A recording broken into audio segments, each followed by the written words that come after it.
Buenas tardes, ¿cómo están? Saludos a todos. Hoy es sábado, 6 de junio del año 2020.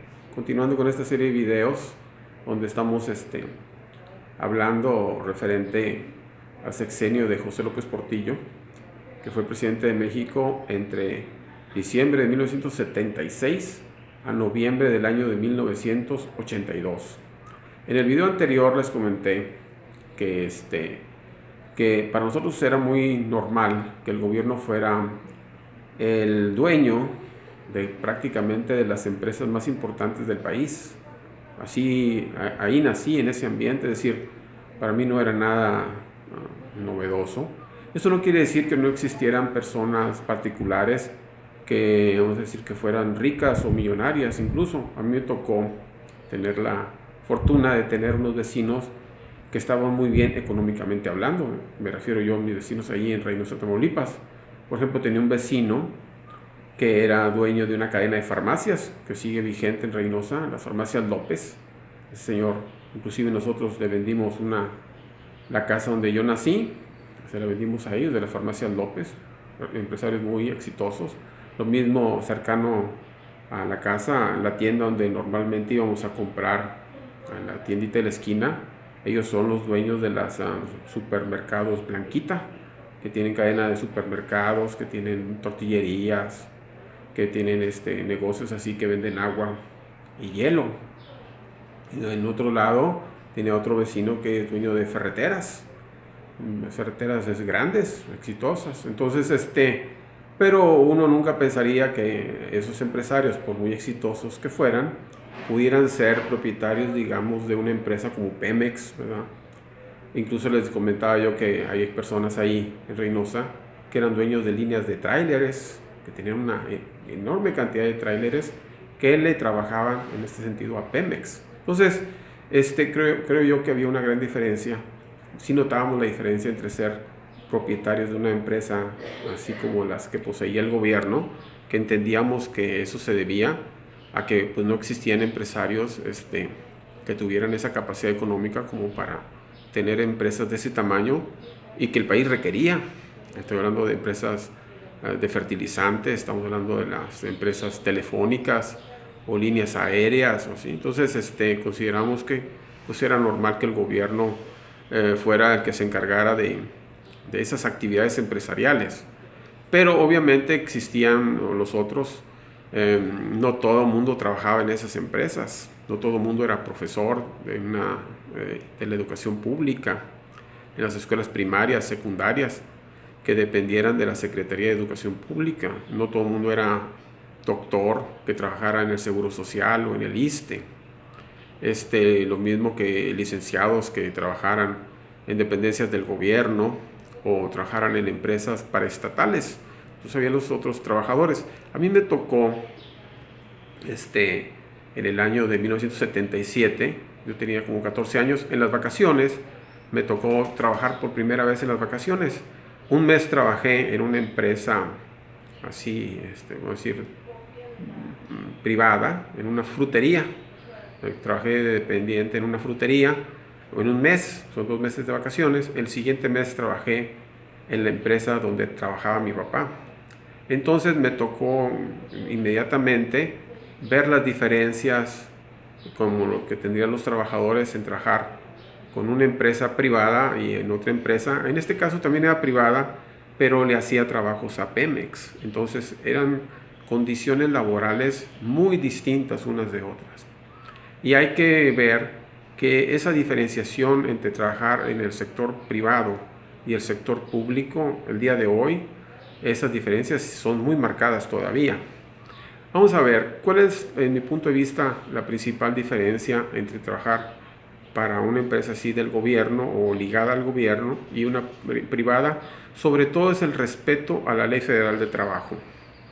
Las empresas del gobierno y que están ligadas al gobierno están obligadas, por lógica, a cumplir con la Ley Federal del Trabajo. Estoy hablando de trabajar 48 horas, el descanso obligatorio del domingo, obviamente el pago de vacaciones, el pago de inclusive el dar servicio médico al seguro social. Eso está Y otras prestaciones, si pertenece a algún sindicato, seguramente tendrán otro tipo de prestaciones, ¿verdad? Pero las personas que trabajan en el sector privado, no necesariamente ocurría así. A mí me pasó en ese primer año, me recuerdo donde trabajé ahí, yo trabajaba 12 horas, trabajábamos de 8 a 8 de la noche. Y ocurría, era una frutería, ocurría que exactamente a las 8, a la hora de que yo salía, era el momento en que llegaban la mayoría de los clientes. Nunca se me ocurrió a mí reclamar por el tiempo que me quedaba de más, a mí por solidaridad me quedaba ahí. Estamos en el entendido que yo era un estudiante y yo ese trabajo lo tomaba como tal, ¿verdad? Pero sí es interesante ver que el trabajo ahí eran de 12 horas diarias y trabajo pues, fuerte, es decir, el dueño del negocio estaba muy al pendiente que estuviera siempre uno ocupado. Entonces, creo yo que está muy claro la diferencia entre trabajar vamos a decir, para una empresa del gobierno, donde ésta está obligada a cumplir con todas las cuestiones de las leyes laborales, incluso en el renglón del despido. Es decir, normalmente es muy complicado que un trabajador que trabaja para una oficina del gobierno sea despedido, sobre todo injustamente. Eso no es el caso en el sector privado. También quiero hacer mención a algo que es muy importante decirlo. Años después, ya les había comentado, cuando tenía por ahí de aproximadamente 18, 19 años, tenía yo una pequeña empresa que trabajábamos junto con mi hermano. Recuerdo que me tocó a mí ya entrar a estudiar arquitectura y en un principio, en los primeros meses de la carrera, pues yo podía combinar el trabajo en mi pequeña empresa y el estudio. Pero en un momento dado en la escuela me cargaron la mano y entonces pues tuve que dejar de que funcionara el negocio de la bloquera. Entonces pasaron unos muchachos pidiendo trabajo, que si les daba oportunidad de que pues, la bloquera pues estaba nomás de trabajarla y que si yo les daba oportunidad de que ellos pues hicieran los bloques en lugar mío. Me acuerdo yo que mi papá se puso realmente súper nervioso porque temía que esos trabajadores en un momento dado me fueran a mí a demandar. Es un asunto que tiene uno que estar muy consciente. Cumplir con la Ley Federal del Trabajo en una empresa del gobierno que tiene, debemos decir, la máquina de billetes, de imprimir billetes a su disposición, es muy distinto a cumplir la Ley Federal del Trabajo cuando eres privado. Normalmente muchas empresas privadas, muchos trabajadores que trabajan en empresas privadas, pues a veces cuando están registrados en el Seguro Social no lo registran con el salario que realmente devengan. Y en muchos sentidos, pues las leyes laborales no se cumplen a plenitud, ¿verdad?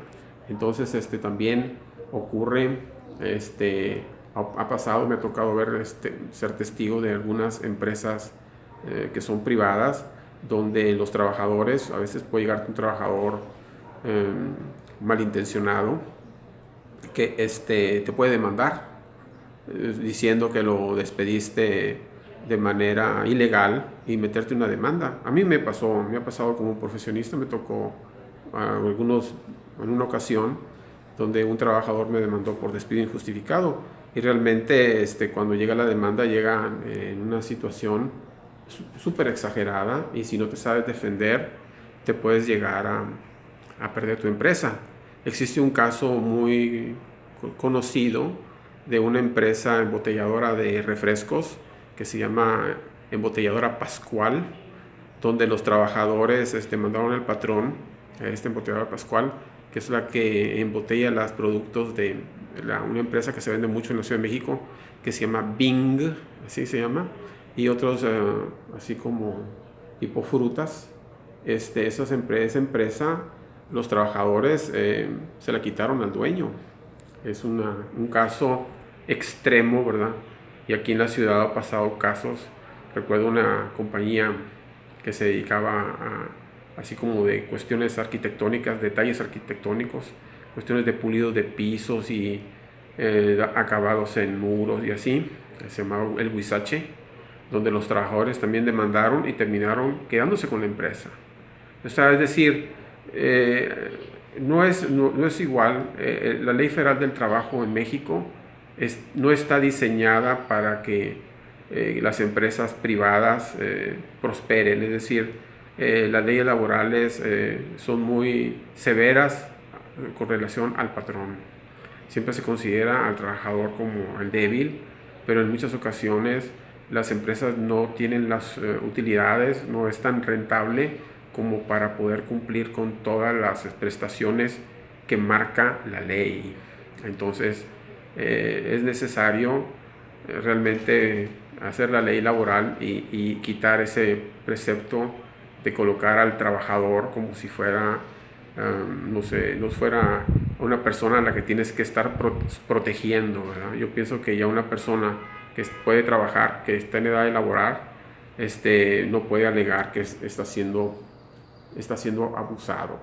O sea, solo que demuestre que está siendo abusado, pero es muy complicado, y entonces las leyes laborales en ese sentido son un tanto injustas. Ahora, también tenemos que ver que muchas de estas empresas que estuvieron en manos del gobierno, muchos trabajadores, cuando llegó el momento de que el gobierno se deshiciera de ellas, también el gobierno en cierta medida también no cumplió a cabalidad con la Ley Federal del Trabajo. Bueno, vamos a seguir tomando este tipo de temas. Creo yo que el sexenio de José López Portillo es un sexenio en el que nos puede dar muchas lecciones que nos pueden servir para normar criterio, ¿verdad? Tiene muchas aristas. Muchas personas, cuando analizan este gobierno, solamente hablan de la crisis económica que se vivió al final de su gobierno. No se habla que en su momento dado, en este gobierno, muchos trabajadores, ya sea que trabajan en el gobierno o fuera del gobierno, tuvieron tal vez el mayor capacidad de compra que alguna vez hayan tenido. Entonces hay que analizar este gobierno a plenitud, ¿verdad? Y en muchos sentidos podemos decir que a él le tocó el inicio de la crisis económica al final de su gobierno. Ya quien tuvo que administrarla fue el gobierno siguiente, ¿verdad? Pero bueno, como les digo, vamos a seguir analizando este sexenio y verlo en toda su cabalidad, y sobre todo de manera sincera, no nada más como para hablar, tratar de pasar este sexenio diciendo lo que todo mundo comenta, sino tratar de aterrizarlo en hechos reales que afectaron a la población, ¿verdad? Entonces, saludos a todos, espero que esta información les sea útil para la toma de sus decisiones. Los invito a que vean mis videos, como yo les comenté, en la página de YouTube como Tigre Monclova y en Twitter como Gus Monclova, todo junto. Ahí nos vemos al siguiente video, bye.